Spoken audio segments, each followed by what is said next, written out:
Now, next topic after balance of payment is your foreign exchange rate. Now, what is foreign exchange rate? See, foreign exchange rate is the rate at which one unit of currency of a country can be exchanged for the number of unit of the other currency. मतलब आपको एक currency से दूसरी currency में जो भी currency आपको exchange करनी है, ठीक है, उसको क्या बोलते हैं? Foreign currency. ठीक है, जैसे $1 आपको एक्सचेंज करना है 80 रुपए में, तो वो हो गया आपका क्या? Foreign exchange rate. Now, foreign exchange rate are of two type, fixed and flexible. What is fixed? Fixed का मतलब नाम से पता चल रहा है, जो फिक्स है that means the rate of exchange is fix by the central bank. जो फिक्स कौन करता है? सेंट्रल बैंक करता है। फ्लेक्सिबल में क्या होता है? It is determined by the demand and supply of different currencies. So flexible exchange rate means जो डिटरमाइंड हो रही है डिमांड और सप्लाई से, बट फिक्स क्या हो रहा है? जो फिक्स है करती है सेंट्रल बैंक। ठीक है, फिर फिक्स्ड में इफेक्ट्स क्या आती है हमारी करेंसी में? दो इफेक्ट आता है, डीवैल्यूएशन और रीवैल्यूएशन का, और फ्लेक्सिबल में आता है डेप्रिसिएशन और एप्रिसिएशन का effect. Okay, then third type is your manage floating और डर्टी फ्लोटिंग।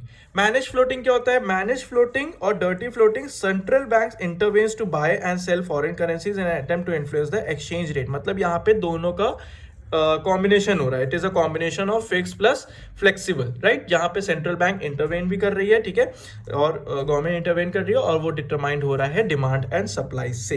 ठीक है, और जो रूल्स एंड रेगुलेशन फॉलो नहीं कर रहे that is known as dirty floating. Then after this you have depreciation and devaluation and appreciation and revaluation. Now अब इसमें आपको ये समझना है कि डेप्रिसिएशन और एप्रिसिएशन क्या होता है। ठीक है, तो अब डेप्रिसिएशन और एप्रिसिएशन में क्या है? Depreciation and appreciation. Depreciation means fall in the market value of domestic currency. मतलब हमारे डोमेस्टिक करेंसी की वैल्यू क्या हो गई है? फॉल हो गई। कैसे?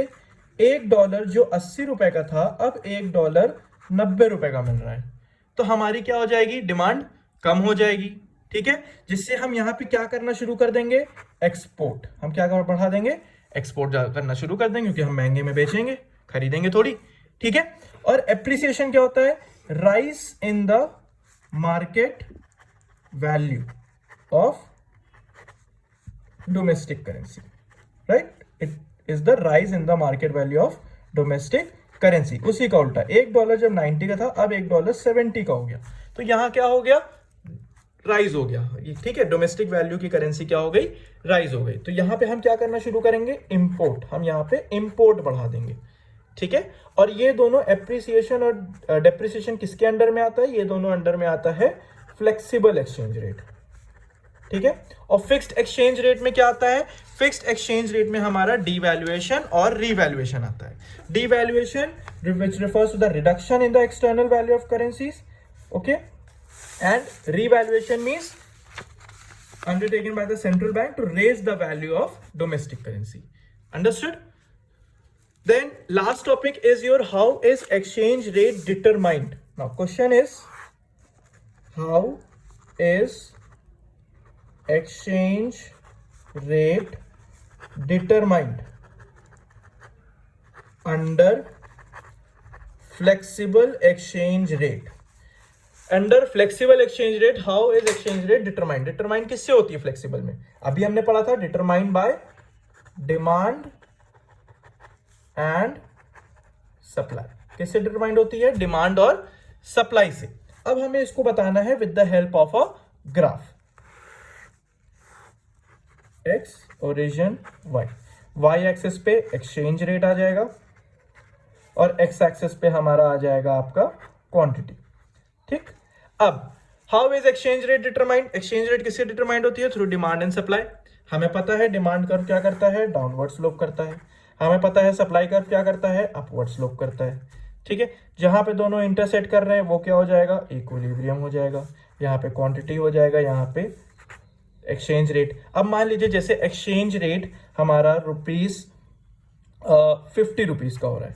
ठीक है, मान लीजिए एक्सचेंज रेट किया मैंने ₹50 के हिसाब से, तो ₹50 के हिसाब से हमारा क्या सिचुएशन आ रहा है? इक्विलिब्रियम का आ रहा है। Demand is equal to supply, export is equal to import. अब एक्सचेंज रेट अगर बढ़ जाता है 50 से वो 70 रुपीज हो जाता है, तो क्या हो जाएगा, ये सिचुएशन हमारी देगा किसकी, एक्सेस सप्लाई की। क्योंकि जब एक्सचेंज रेट बढ़ जाएगा तो हम क्या करना शुरू कर देंगे, supply, that is a case of depreciation, right. तो यहां पे हम क्या करेंगे, एक्सेस सप्लाई करेंगे। उसी का उल्टा, अगर एक्सचेंज रेट मान लीजिए कम हो गया 30 रुपीज, तो हमने यहां क्या किया, एक्सेस डिमांड किया, जिसमें हम क्या करेंगे, एप्रिसिएशन की वैल्यू आ जाएगी।